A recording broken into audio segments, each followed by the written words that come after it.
honor of welcoming the gorgeous... Listen to this. Yes. Butter me up.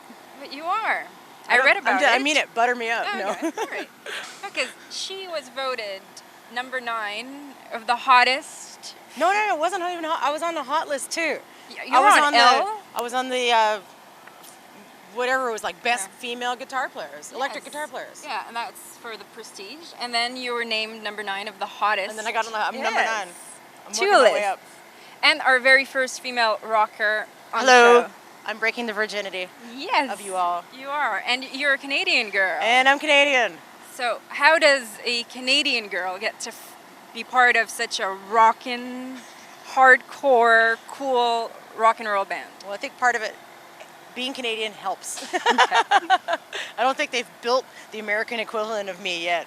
Definitely being raised in a culture where we're supposedly relatively equal to men definitely helps. It was never, it was never a question like, Ruyter wants to play guitar, get her a guitar. It wasn't like, girls don't play. I didn't hear any of that. It was like, That is just awesome. I think my parents were hippies and they're pretty open-minded, and I think they saw like dollar signs in their future. Like they figured I'd be like La Bamba and buy them a house and stuff. And then they found out my first band's gonna be called Nashville Pussy, and they're like, God damn it, we taught her too well. But does the name help? Or It does a little of both. Yeah? Helps and hinders, yes. Definitely keeps us off of the bad radio stations, but I think it also keeps us off the good ones too. So. But now We're there's all internet satellite radio. We're yeah? internet hits. Yes. We have internet hits. Just like us. But your latest album, From Hell to Texas, was recorded in Texas, in Willie Nelson's studios. Yes. Please tell me about that. We recorded in this really cool old, it's like a 70s, what do they call it? It's like it used to be a golf course with I don't know what they call it. Yeah, it's I like saw some pictures online. It's not like a ranch, but it's like a country club. And he converted it to his own personal country club. And then, any musician stands still long enough, they turn wherever they live into a recording studio. So it's called the cut and putt, where you can cut a record and putt a few holes. And the place was just amazing. Like there was 3 rooms of old reels, like all these recordings that he'd been doing.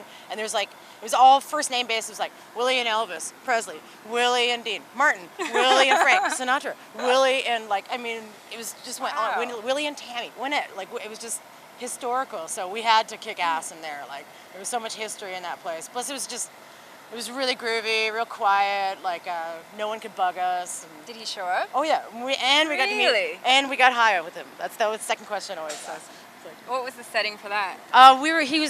He's got this what's a ghost town? He has his own personal ghost town. Like population Willie Nelson, right? Like he's the only person there, and it's like all these old, like he's got an old saloon, an old jail, an old sundry store, and he lets people film videos and stuff there. But the rule is that if they have a big enough budget, they have to build him a new house, and it just has to be like the front of a building, so it just looks like a building, so it can be operation in the next video. So we were shooting photos out there, and while we were there, we saw this pickup truck pull in. And it was like, oh, it looks like Willie Nelson. And he goes into the only place that has electricity and a flat screen TV and pool table and stuff, like his World Luck headquarters. And we could hear him listening to Willie Nelson music and see him behind the bar serving drinks to his buddies. And we're like, how are we going to get in there? Like, we've got to get in there. And all we did was walk by and stick our heads in and say, hey, thanks for letting us shoot here. And he goes, y'all smoke?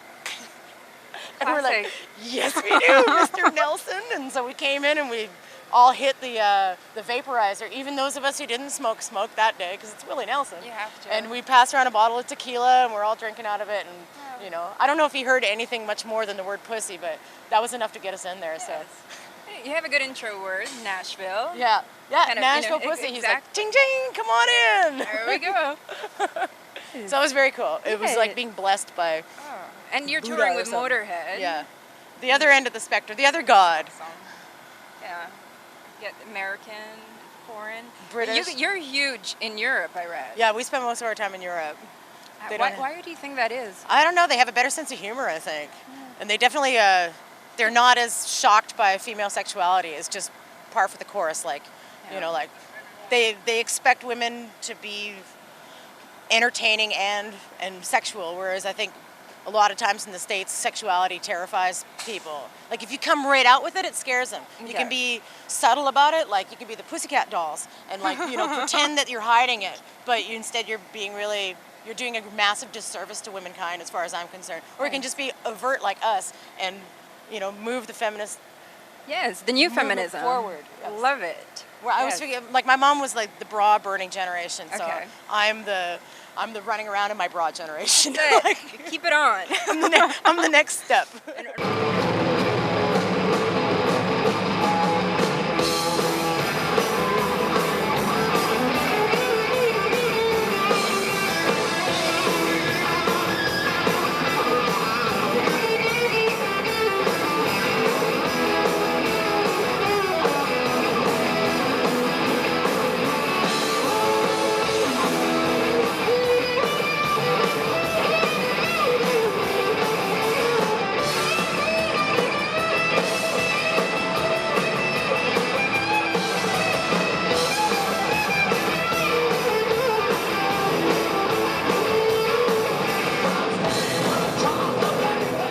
Jones, Canadian rocker, Danko Jones, is on one of your tracks. Yep. How did he just show up? Did you guys call him? No, he's like, his band used to open up for us when they were a 4-piece in Canada, like 12 years ago. Okay. And then now he has, our old sound guy is his sound guy, and we ran into him in Europe, and his style had changed a little bit, and he was phenomenal. And it was like, whoa, this is like different from the Danko I remember.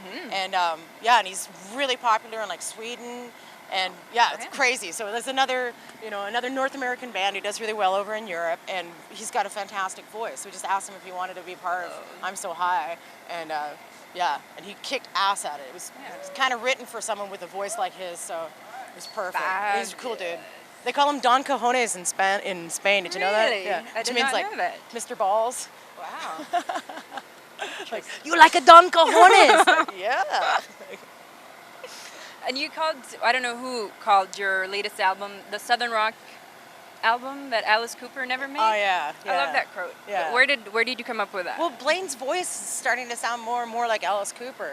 And yeah, it just sounds like, there's a couple songs in particular that's like, you know, if Alice Cooper ever decided to do a Southern Rock album, like, it'd be amazing if it sounded this good. So, you know, we dare you, Alice. Yes. Put that on. Alice, we dare you. Yeah. Did you guys live in Nashville? We lived in Nashville for 5 years, I think, or 6 years, something like that. Blaine and I. I've had this fascination with Nashville ever since seeing the movie Nashville. Yeah. Oh, yeah. That's a great movie. Love it. Yeah. But is it anything like that? Yeah, it's totally exactly like that. It's so much. No, it really is. It's so much like that. It's ridiculous. So like and in fact, there's like, I guarantee you right now, there's a mattress laying in the middle of the highway. Just like the beginning of that fucking movie. Yeah. Must see. It's true. And there's, it's so much like that. It's hilarious. It's a really funny place to live. It's like living in Vegas or LA or some place where dreams, it's a dream factory. And like nobody, like 1% of these people are going to get to achieve their dreams. And the other 99% are just keeping the factory running. So it's like, if you're not a part of the Nashville music scene, it's comedy. It's continual comedy. Watching these people jump through hoops and trying to achieve this insanely impossible dream. And so for us, starting Nashville Pussy, like we decided right off the bat that we were not playing Nashville until we could sell out like the best club in town. And so we toured 2 years until finally they were like begging us to play there. And it's like, okay, we will finally play there because everybody in Nashville, they play every day of the week. And like how come nobody's coming to my shows? It's like, you play every day of the week. Like no one's gonna come. I don't care if you're Elvis. If you play Elvis, if Elvis plays 7 days a week, it's not gonna happen. Like, and so we refused to play there for the longest time, and it worked to our benefit. Yes. But how's your music perceived there? I mean, you're Our music? you're not Jesus lovers. No. Well, I don't mind Jesus. Yeah, I mean, I read He's some of okay. your lyrics. I heard he was a pretty cool carpenter, but he's kind of lazy. But how are we perceived there? Like, I think do you have any people protesting at your shows? Lord, no. People are floored by the showmanship. Okay. Because Nashville is made up of musicians who don't know how to play. They can play, but they can't play on stage. Awesome. So when they see people who actually take the bull by the horns and just run with it, they're like, oh, that's how it's forgot about that. Like they're really good at, playing with their amps and playing in studios. Like phenomenal players, phenomenal. But very few of them have any they don't have stage presence and stuff. So when we came storming into town, they're like, oh, I can make money off this. This is very viable. like rock and roll. What a good idea. What have been one of the most amazing venues or cities you've played at, or people were completely shocked or totally amazed, or? You mean just like in general? Yeah. Do you have any? Okay, I have a funny story about Trois Rivers. Really? Keep it local. We played there. Please We share. only played there one time. Okay. And there was this German band called Rock Bitch that came out at one point, and I think they might have only played Quebec, and they had one of their shticks was they would throw a golden condom in the audience, and whoever caught it got to fuck the drummer. Holy. And so we came to Quebec the first time, and we get to Trois Rivers, and there's an article that says they're like Rock Bitch meets Motorhead. And it's like, oh no. Like, how do you, like, if you tell the audience that someone's getting laid, you can't do anything. Like, you could be flying over the stage and exploding, and they would still be going, when's the show gonna start, right? And so we had the entire audience it was like 300 huge dudes. You know, they're all gonna be hockey players, and they're all got their arms crossed, and they're waiting for us to do something, and we're going crazy on stage. We're breathing fire. We're, you know, like just going completely nuts, and they were like let down because nobody was getting fucked, and it was like, so I'm very désolé. I'm very sorry that it never happened. Maybe after the show it happened. I'm not saying anything. Oh. Well, you are by far the coolest rocker, female, male that we've ever had. Well, you're very sweet. Yes, and I can't wait to see you rock it on stage. We shall rock indeed. Rock shall be had. I'll let you get to it. Thank you. I don't see any bra straps No. coming out of there. No, this is the pre-bra bra. No. Well, merci. Merci.